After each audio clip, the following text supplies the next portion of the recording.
Hello all beautiful people out there, this is Kevin from CC Pipe, where we focus on productivity and pipeline for creatives, and today I want to show you how I love to make new color palettes. And of course there are great tools for this and color theory to learn in order to make amazing palettes, but what I often find me doing is finding a good fitting photograph and then make swatches by sampling from it. And while it may not be dictated by color theory and rules, it is by its very nature going to be quite natural anyway. And the way I set it up using libraries also gives you the access to them all throughout these easy apps. So this isn't very complicated, but let's look at how to do this.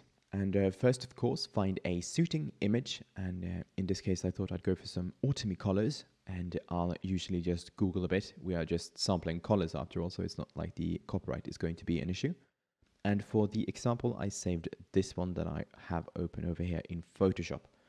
And I believe this is Mount Fuji in Japan, and it is available on iStock if anybody liked it. But next I want the CC libraries, and we find that under Windows and Libraries. And next I want to make a new library by just clicking over here. And there we go. This is where we are going to save our swatches. And next simply go over to the color picker and click for the panel. And now it's time to pick some colors, and I'll pick an average for the picker up here as well.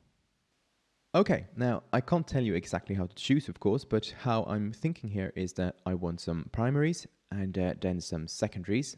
And on this image, we have some strong reds and yellows and blues. So let's do those first. We sample from somewhere maybe up here. And when we are happy with it, we click on Add to Swatches and name it if you want, but more importantly, check the Add to My Current Library.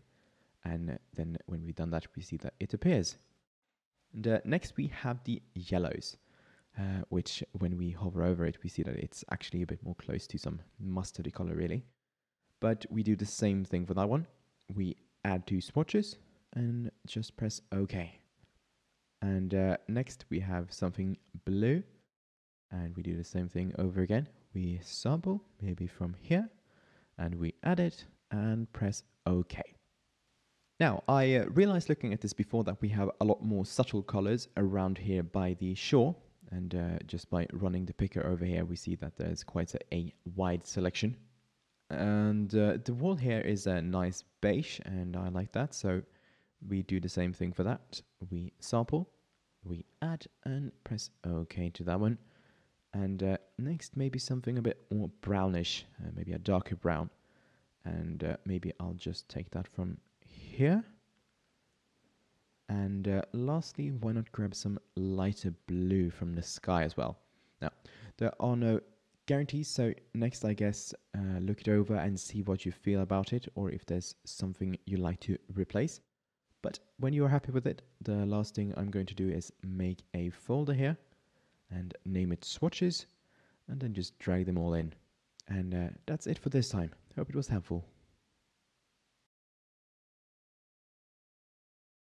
Thank you so much for watching, and make sure to like and subscribe if you enjoyed the video. It helps me out a lot. And also, if you have any productivity questions or suggestions for future videos, make sure to throw those in the comments below. Once again, thank you, and until next time, have a good one.